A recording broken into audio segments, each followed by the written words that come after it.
Μαρία Μιχαλοπούλου, μέλος του Συμβουλίου Διοίκησης, καθηγήτρια του ΔΠΘ και επιστημονικά υπεύθυνη επικεφαλής αυτού του ευρωπαϊκού έργου. Και εδώ είναι η υιοθέτηση ψηφιακών εργαλείων και τεχνολογίας στην κτηνοτροφία.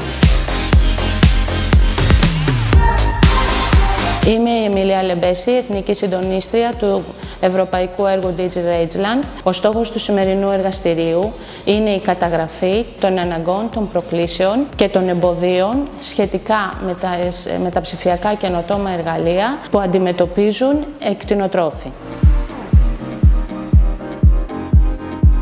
Λέγομαι Απόστολος Κυριαζόπουλος.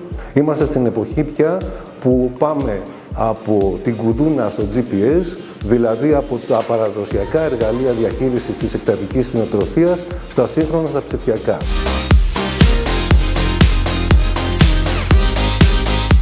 Ονομάζομαι Θοδωρής Μανουσίδης, είμαι γεωπόνος ζωοτέχνης. Βρισκόμαστε εδώ στο χώρο ενημέρωσης του ΟΦΠΚ στη Δαδιά. Τα ψηφιακά εργαλεία έχουν μπει για τα καλά στη ζωή μας, μας βοηθούν να επιλύσουμε διάφορα προβλήματα στην καθημερινότητα.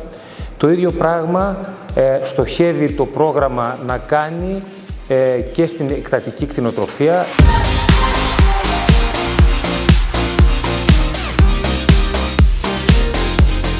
Ονομάζομαι Ιωάννης Αμαραντίδης και βρίσκομαι εδώ για να σας μιλήσω για το ευρωπαϊκό έργο DigiRangeland, το οποίο στόχος είναι να φέρει πιο κοντά τις εξελίξεις και τις νέες τεχνολογίες στον κτηνοτροφικό τομέα της χώρας μας.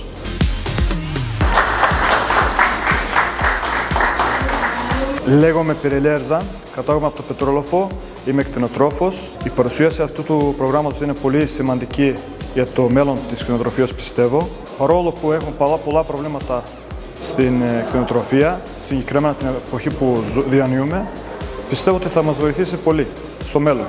Ξεκινήσαμε καλά, αλλά πιστεύω ότι έχουμε περιθώριο να ανοίξουμε πολύ τη συζήτηση και για πολλούς ακόμα ωφελούμενους, κτηνοτρόφους δηλαδή.